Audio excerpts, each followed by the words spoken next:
அன்பு இதயங்கள் அனைவருக்கும் இனிய வணக்கங்கள். நீண்ட இடைவெளிக்கு பிறகு நம்முடைய கேமராமேன் தம்பி சந்தீப் வந்திருக்காரு. சட்டமன்றம் தொடங்குனா தான் நானும் வருவேன் அப்படின்னு நினைச்சாரோ என்னவோ தெரியல. இன்னைக்கு தமிழ்நாடு சட்டமன்றமும் தொடங்கியிருக்கு. நம்பிக்கை வாக்கெடுப்புலாம் முடிஞ்ச பிறகு பல செய்திகள் இருக்குங்க. சட்டமன்ற கூட்டம் தொடங்கிய பிறகு ஒரு பக்கம் ஜோசப் விஜய், இன்னொரு பக்கம் உதயநிதி ஸ்டாலின் 2 பேருமே ஹாப்பி கணக்கு போடுறாங்க. சீக்ரெட்டா சில சமாச்சாரங்கள் நடந்துகிட்டு இருக்கு அப்படிங்கிறாங்க. அப்புறம் ஜூன் 22ஆம் தேதி சிஎம் உடைய பிறந்த நாள். சில ஸ்வீட் எல்லாம் கொடுக்க இருக்காங்க அப்படிங்கிறாங்க. ஸ்வீட் அறிவிப்புகள். இன்னொரு பக்கம் பார்த்தோம்னா, அதிமுக சைடுல எடப்பாடியுடைய மகன், அவரை சுற்றி மறுபடியும் அரசியல் பரபரப்புகள். எடப்பாடி என்ன சொல்றாரு?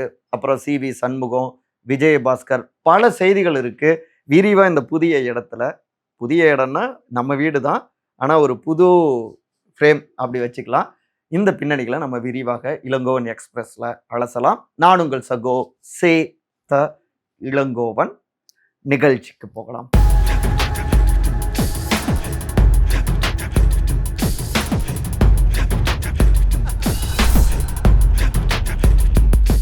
கூடிய தமிழ்நாடு சட்டமன்றம் தொடங்கிய விஜய் வெர்சஸ் உதயநிதி ஹாப்பி வார். கரெக்ஷன் கனெக்ஷன் கணக்குகள். பெரும் பரபரப்புகளுக்கு மத்தியில் இங்க தாவேக்காவுடைய புதிய ஆட்சியில தமிழ்நாடு சட்டமன்றம் தொடங்கியதுங்க.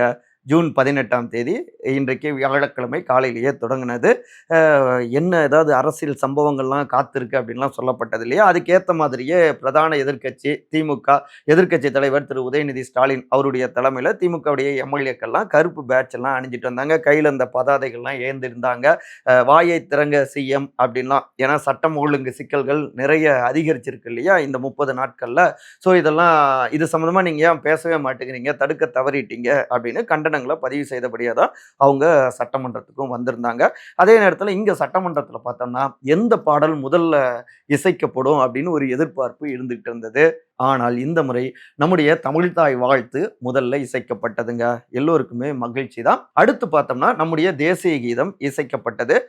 இந்த ஆளுநர் உரையில பார்த்தோம்னா 2 முறை தேசிய கீதமும் இசைக்கப்பட்டது. அது ஒரு புது மரபாகவும் இருந்தது. இதை ஒட்டி தான் வெளியில செய்தியாளர்கிட்ட பேசின அமைச்சர் திரு ராஜ்மோகன் அவருமே நாங்க தமிழ்தாய் வாழ்த்து தான் முதல்ல பாடுவோம் அப்படின்னு சொல்லியிருந்தோம். அதை சரியாக நாங்க செய்திருக்கோம். மற்றபடி 2 முறை தேசிய கீதம் பாடப்பட்டதுல தவறு ஒன்றும் இல்லை அப்படின்னு சொல்லிட்டு ஒரு உற்சாகத்தோடு அந்த கருத்துக்களை பதிவு செஞ்சிருந்தாரு. சரி, இங்க உள்ள பொறுப்பு ஆளுநர் திரு அர்லேக்கர் அவர்கள் ஆளுநர் உரை அதோடு இந்த சட்டமன்றம் தொடங்கினது. தொலைக்காட்சிகளை நீங்க பார்த்துருந்துருப்பீங்க. சுருக்கமா அந்த எசன்ஸை மட்டும் சொல்றேன். தந்தை பெரியார் அவர்கள், கர்ம வீரர் காமராஜர் அவர்கள், பேரறிஞர் அண்ணா அவர்கள் உள்ளிட்ட முக்கியமான தலைவர்கள் அனைவர்களுடைய பெயர்களையும் ஆளுநர் பதிவு செஞ்சாருங்க. ஏன் அதை குறிப்பிடறோம்னா, இதுக்கு முன்னாடி போன 5 ஆண்டுகள்ல அதெல்லாம் திருத்தினாரு. தலைவர்களுடைய பெயர்லாம் திருத்தினாரு முன்னாள் தமிழ்நாடு ஆளுநரான திரு RN ரவி. ஒரு சிறு நினைவூட்டல். இது முடிஞ்சவொன்னே அவருடைய பேச்சுல முக்கியமாக இருமொழி கொள்கை இங்க தொடரும் அப்படின்னு உறுதிப்படுத்தியிருக்காரு. மும்மொழி கொள்கை கிடையாது தமிழ்நாட்டில் அப்படின்னு சொல்லியிருக்காரு. அப்புறம் சிங்கப்பெண் படை அது குறித்து பெருமிதமாக பதிவு செஞ்சிருந்தாரு. கூட்டணி ஆட்சி அதிகாரத்தில் பங்கு அப்படிங்கிறதையும் பெருமிதத்தோடு அதை பதிவு செஞ்சிருந்தாரு. அதுக்கப்புறம் தமிழ்நாட்டுக்கான நிதி தீர்மானம், இன்னொரு பக்கம் மக்கள் தொகை கணக்கெடுப்பு, அதன் தொடர்ச்சியாக சாதிவாரி கணக்கெடுப்பு, சமூக நீதி கணக்கெடுப்பு ஒன்றிய அரசாங்கத்துக்கிட்ட நாங்க வலியுறுத்துவோம் அப்படின்னு பல முக்கியமான அம்சங்கள் ஆளுநர் உரையில இருந்ததுங்க. அதன் தொடர்ச்சியாக மெயினான விஷயங்கள் ஜூன் 22ஆம் தேதி திங்கட்கிழமையிலிருந்து தொடங்க இருக்குங்க. ஜூன் 22ஆம் தேதி தாவேக்காவினருக்கு உற்சாகம்தான். ஏன்னா அவங்களுடைய தலைவர் முதலமைச்சர் திரு ஜோசப் விஜய் அவருடைய பிறந்த நாள். ஸோ சூப்பராக கொண்டாடணும் அப்படின்னு ஏற்கனவே திட்டமிட்டு இருந்தாங்க. அதே நேரத்தில் இங்கே அரசாங்க சைடில் இருந்தும் சில ஆலோசனைகள்லாம் ஓடினது. சில ஸ்வீட்டான விஷயங்கள் சர்ப்ரைஸ் கொடுக்கணும் அப்படின்னு சொல்லிட்டு அதில் இந்த 2-3 நாட்களாக ஆலோசிக்கப்பட்டதில் முக்கியமாக பார்த்தோம்னா ஏற்கனவே பெண்களுக்கான உரிமை தொகை 1000 ரூபாய் வழங்கப்பட்டு கொண்டிருக்கு. அது தொடர்ந்துகிட்டு இருக்காங்க இந்த ஆட்சியிலையும். 2500 அப்படின்னு கொடுப்போம் அப்படின்னு சொல்லியிருந்தார் இல்லையா? ஸோ அந்த வாக்குறுதியை நிறைவேற்றலாமா, அது சம்பந்தமான அறிவிப்புகள் அப்படின்னு யோசிச்சிருக்காங்க. ஏன்னா முன்னாள் முதலமைச்சர் திரு மு.க. ஸ்டாலின் அவரு நாங்க மறுபடியும் ஆட்சிக்கு வந்தா 2000 ரூபாய் கொடுக்குறோம் அப்படின்னு சொல்லியிருந்தார் இல்லையா? ஸோ எந்த பேஸ் அதை வச்சு அவர் அந்த 2000 ரூபாய் கொடுக்குறேன்னு சொல்லியிருந்தாரு. ஸோ நம்மளால அதை சரியா இருந்தா அதையே தொடர்ந்து 2500 ரூபாய் கொடுக்க முடியுமா, எங்கெங்கெல்லாம் செலவினங்களை கட் பண்ணி அதை எப்படி மாற்றி மகளிருக்கான பயனாக அதை கொண்டு வரலாம் அப்படின்லாம் முக்கியமான IAS அதிகாரிகள்கிட்ட, துறை ரீதியிலான அதிகாரிகள்ட்டையும் ஆலோசனையும் நிகழ்த்தியிருக்காரு சிஎம்க. இன்னொரு பக்கம் மாநிலம் முழுக்கவே அனைத்து பேருந்துகளிலும் மகளிருக்கான கட்டணமில்லா பேருந்து பயணம் அப்படியான ஒரு ஸ்வீட் சர்ப்ரைஸ் கொடுக்கலாமா அப்படின்னு பல விஷயங்களும் ஆலோசிக்கப்பட்டிருக்கு. நிச்சயமாக பிறந்தநாள் சமயத்துல பெண்களுக்கான ஏதாவது ஒரு சர்ப்ரைஸ் அறிவிப்புகள் இருக்கலாம். அது சம்பந்தமான அறிவிப்புகள் பின்னாடி அது தொடர திட்டங்கள் மூலமாக அதை சாத்தியப்படுத்தலாம் அப்படின்லாம் தகவல்கள் வருது. சரிங்க, இது அவங்களுடைய டார்கெட்டு.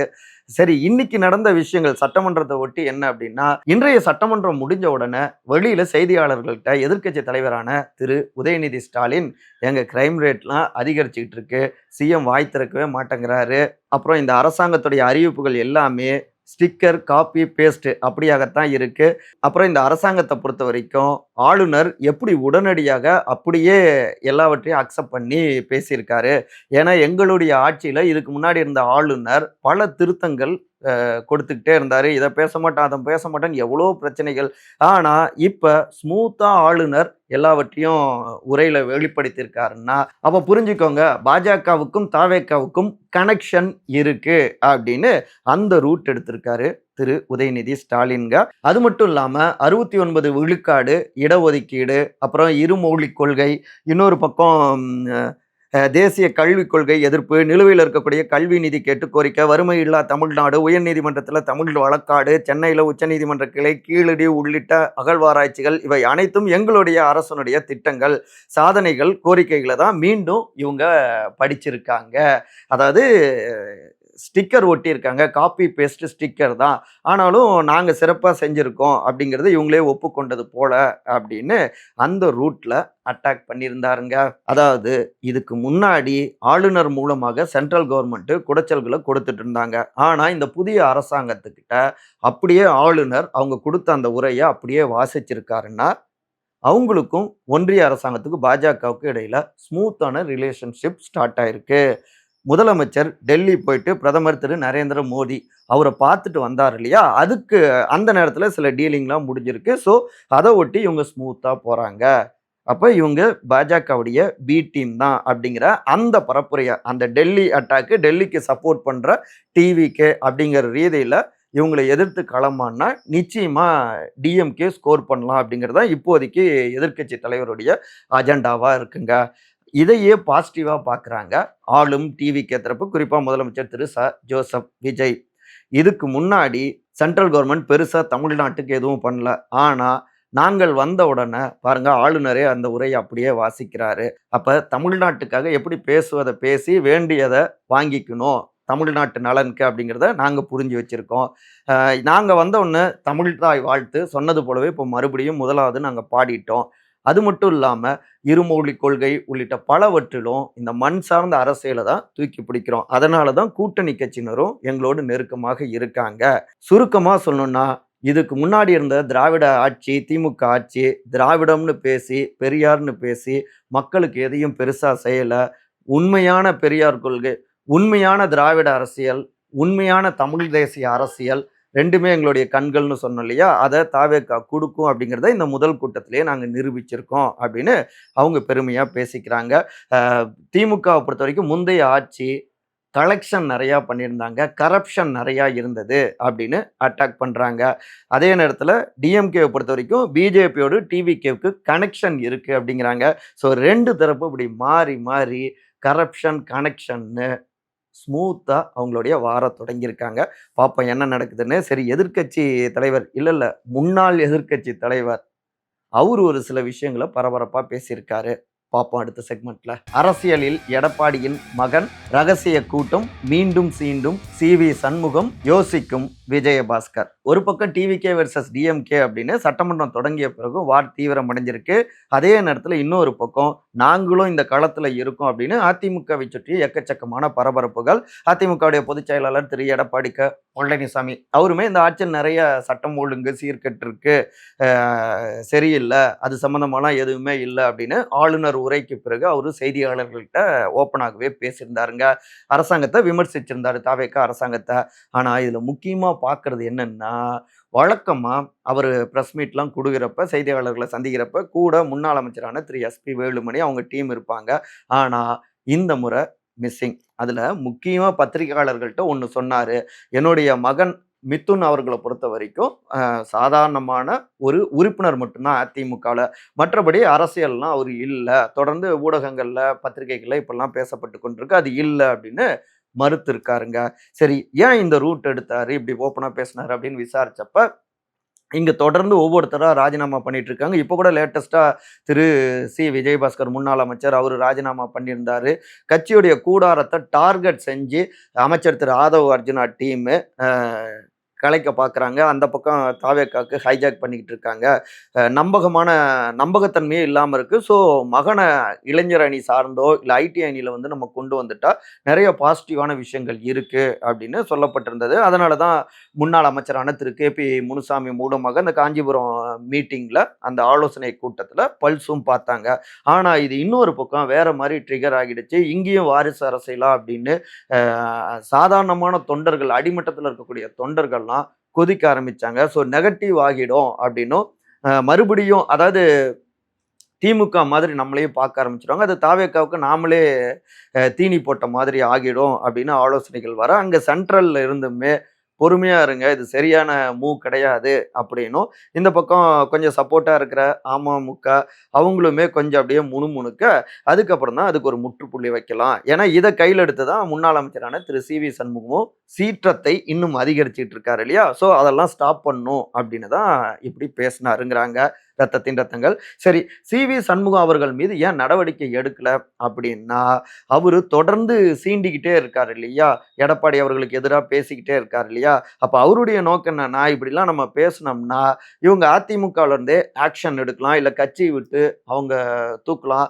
அப்ப ஆட்டோமேட்டிக்கா பிரச்சனை இருக்காது. நம்மளுடைய எம்எல்ஏ பதவிக்கு எந்த விதமான பிரச்சனையும் இருக்காது. ஆக்ஷன் எடுக்க முடியாது கொறடா இவங்களும் அப்படின்னு கணக்கு போட்டு தான் அவங்களா நடவடிக்கை எடுக்கட்டும். நாம எதுவும் ராஜினாமாலாம் பண்ண வேணாம். அவங்க நடவடிக்கை எடுத்தா இல்ல வேற ஏதாவது பண்ணா அது நமக்கு பாசிட்டிவா அமையும். வேற பார்ட்டிக்கு போனாலும் அதாவது அவர் ஆப்ஷன் இப்ப 3 இருக்கு. டிவிகே, பிஎம்கே, டிஎம்கே வர யோசிக்கிறாங்களாமா. ஆனா டிஎம்கே வாய்ப்பு இல்ல. சும்மா அப்படி கொளுத்தி போடுறாங்க அப்படிங்கிறாங்க. ஸோ எது நடந்தாலும் நமக்கு பாசிட்டிவா இருக்கும் அப்படின்னு தான் அவரு தொடர்ந்து சீண்டிக்கிட்டு இருக்காரு. இதை கரெக்டா புரிஞ்சுக்கிட்டதால தான் எடப்பாடி அவர் குறித்து எதுவுமே பதில் சொல்லாமலும் இருக்காரு அப்படிங்கிறாங்க. இப்பவும் கூட அவருடைய அலுவலகத்துல மீட்டிங்லாம் நடந்திருக்கு. முன்னாள் அமைச்சரான திரு எஸ்.பி. வேலுமணி, திரு நத்தம் விஸ்வநாதன் உள்ளிட்ட அவங்களுடைய டீமு சிவிஎஸ் அவங்களோடு மீட்டிங் போட்டு பேசியிருக்காங்க. ஏன்னா எல்லோரும் ஒன்று சேர்ந்துட்டாங்க. எடப்பாடி அவரோடு இருந்தாலும் அந்த கட்சி பதவி பறிக்கப்பட்டது இல்லையா? அது திரும்ப கிடைக்கல. போட்டி அதிகார மையங்கள் உருவாக்கப்பட்டு கொண்டிருக்கு. ஸோ நம்மளுடைய அதிகார மையங்கள் இங்க குறைஞ்சா செல்லா காசு மாதிரி ஆகிடுவோம். ஸோ இப்பவே நம்ம வந்து வேற மாதிரி ரூட் எடுக்கலாம் அப்படின்னு யோசிச்சுட்டு இருக்காங்க. இவங்களுடைய டீம் சீக்கிரமா பொதுக்குழுவை கூட்டணும் அப்படிங்கிறத உள்ள இருந்தே அழுத்தங்கள் கொடுக்கலாம் அப்படின்னு பேசியிருக்காங்க அப்படின்னு தகவல்கள் வருதுங்க. அதே நேரத்துல புதுக்கோட்டை விராலிமலை திரு விஜயபாஸ்கர் முன்னாள் அமைச்சர் அவர் ராஜினாமா பண்ணிட்டாரு. ஃபர்ஸ்ட் அவரு இது தாவேக்கா ரூட்டு, இன்னொரு பக்கம் டிஎம்கே ரூட்டு அப்படின்லாம் பேசப்பட்டு கொண்டிருந்தது. நாமளும் அந்த வீடியோக்களை பதிவு செஞ்சிருந்தோம். இதுக்கு முன்னாடியே முன்னாள் அமைச்சரான திரு அனிதா ராதாகிருஷ்ணன் மூலமாக டிஎம்கே சைடில் ரொம்பவே மூவ் பண்ணிட்டு இருந்தாரு. டிவிகே சைடில் இவர் வந்தாருன்னா அவங்களுடைய வழக்கு போன்ற விஷயங்களையும் நம்ம பார்த்துக்கிற மாதிரி இருக்குமே, அது நமக்கு நெகட்டிவ் ஆகிடுமே அப்படின்னு அவங்க யோசிச்சுட்டு இருந்தாங்க. டிவிகேவுடைய தலைமை இதுதான் அடிப்படையாக இருந்தது.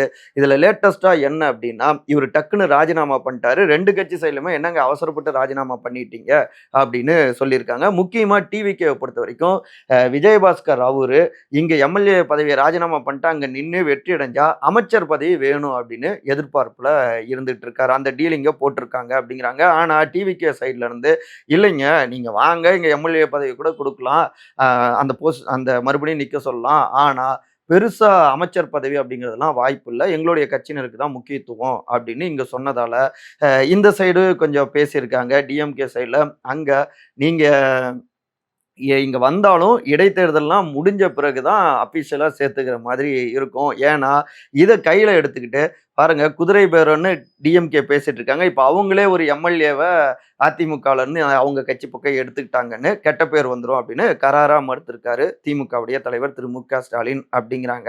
அதனால மறுபடியும் இப்ப பனையூர் சைடுல அறிவாலயம், பனையூரு, பனையூரு, அறிவாலயம், இப்ப மறுபடியும் பனையூரு அப்படின்னு அந்த ரூட் எடுத்திருக்காரு. ஸோ அதுதான் இன்னும் குழப்ப நிலை நீடிச்சுக்கிட்டு இருக்கு அப்படிங்கிறாங்க. நட்டாற்றில் விட்டு விட்டார்களா அப்படின்லாம் பேசப்பட்டு கொண்டிருக்கு. ஸோ அதிமுகவை சுற்றி மட்டும் எந்த ஆட்சியாக இருந்தாலும் சரி, அந்த பரபரப்புக்கு மட்டும் பஞ்சமே இருக்காது போலங்க. சரி, மண்டே இன்னும் நிறைய சம்பவங்கள் காத்திருக்கலாம், பார்ப்போம். மற்றபடி இதே போன்ற அரசியல் சார்ந்த காணொளிகளை காண நம்முடைய உங்கள் சகோ சேத்தலங்கன் சேனலை சப்ஸ்கிரைப் பண்ணுங்க. மறக்காம உங்களுடைய சிறந்த கருத்துக்களை கருத்துரை பகுதியில் வந்து பதிவு செய்யுங்க. நாளைக்கு நாம் தமிழர் கட்சியுடைய ஒரு முக்கியமான செய்தியை விரிவா பேசலாங்க. அன்பால் ஒருங்கிணைந்திருப்போம். நன்றி, வணக்கம்.